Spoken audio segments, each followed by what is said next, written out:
अस्सलाम वालेकुम दोस्तों, इंडियन अकेडमी में आपको वेलकम करता हूं।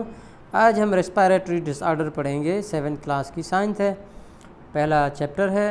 तो रेस्पिरेटरी सिस्टम में डिसऑर्डर, रेस्पिरेटरी में डिसऑर्डर कौन से होते हैं? कॉमन जो है वो मिसाल ये हैं, जैसे कि कोल्ड है। The cold is a common disorder of upper respiratory tract, nose और throat.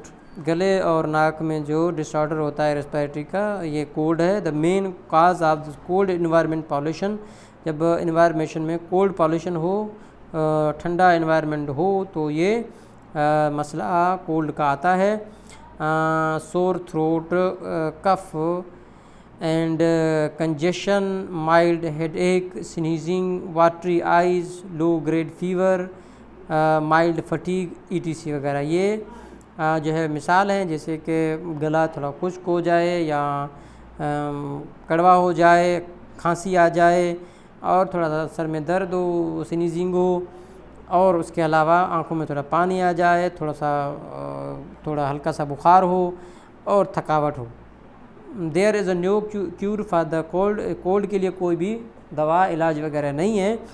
It can be relieved by symptomatic treatment such as taking over the counter medications, or throat sprays, cough drops and cough syrups। खांसी के लिए जो syrup होते हैं वो इस्तेमाल करके, और वगैरह वगैरह, या आम जो कहता है कि काउंटर मेडिकेशंस होती है इस्तेमाल करके हम जो है वो इससे मदद हासिल कर सकते हैं, लेकिन इसका कोई भी वो इलाज नहीं है। उसके अलावा गार्गलिंग विद साल्ट वाटर, उसके अलावा गर्म पानी के नीम पानी, जो कहते हैं कि नमकीन पानी के गरारे करो तो आपका जो गला है वो सही हो जाएगा।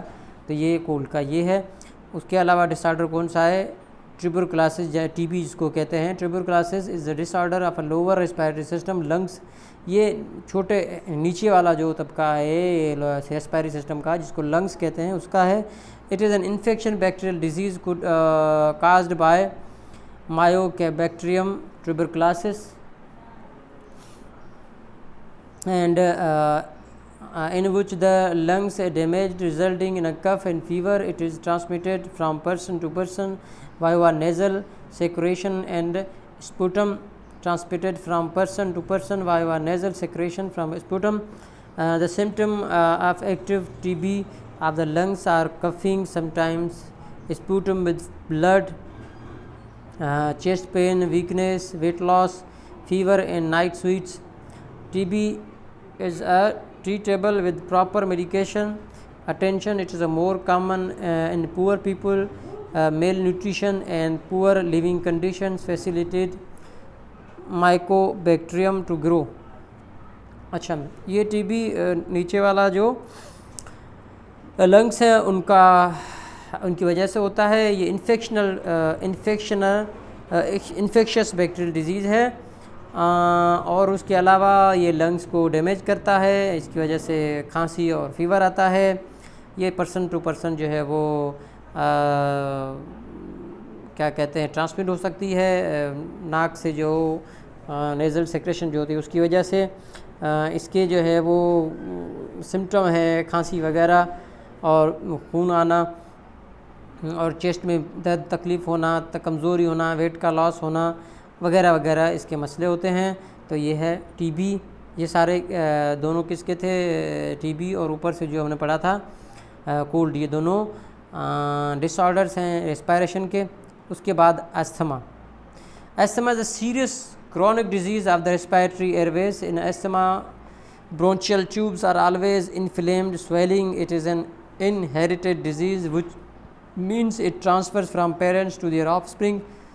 It is allergic response against cold, humidity, pollutions, etc. Patients usually suffer from shortness of breath. Other symptoms of chest tightness are pain, chronic coughing and wheezing, whistling sound. It is not easy to cure asthma, but symptoms can be controlled with effective medications. Use inhaler and keep it with you all the time. It is better for the asthma patients to avoid congested places. Asthma ये वो बीमारी जो है वो genetic बीमारी है, यानी को पेरेंट्स से मिलती है, और ये हमेशा रेस्पिरेटरी एयरवेज जो है उनमें जो कैनाल है, ट्यूब है, उसमें होती है, वो स्वेल हो जाता है, सूज जाता है, या जिसकी वजह से जो है वो सांस लेना मुश्किल हो जाता है, और ये एलर्जी के रिस्पांस में भी और पॉल्यूशन के रिस्पांस में बनती है। और ज़्यादातर जो है वो जिनको होती है वो उनको सांस लेने में तकलीफ़ होती है, बाकी जो है वो चेस्ट जो है टाइट हो जाती है, उसमें तकलीफ़ होती है, और आवाज़ यानी कि विस्लिंग आवाज़ निकलता है। उसके अलावा अस्थमा का कोई क्योर आसान नहीं है, पर उसके अलावा इसके सिम्टम्स जो है कंट्रोल किए जा सकते हैं मेडिकेशन के थ्रू। उसके अलावा इसको इन्हेलर इस्तेमाल किया जाना चाहिए, जिसको भी हो हर वक्त उसका अपने साथ रखना चाहिए। और अस्थमा पेशेंट को कंजेस्टेड प्लेसेस यानी कि जहाँ पर भीड़ वगैरह हो वहाँ पर जाने से गुरेज करना चाहिए। ये थे 3 जो है वो डिसऑर्डर रेस्पिरेटरी सिस्टम के। उम्मीद है आप लोगों को समझ में आ गए होंगे। अस्सलाम वालेकुम रहमतुल्लाहि व बरकातहू।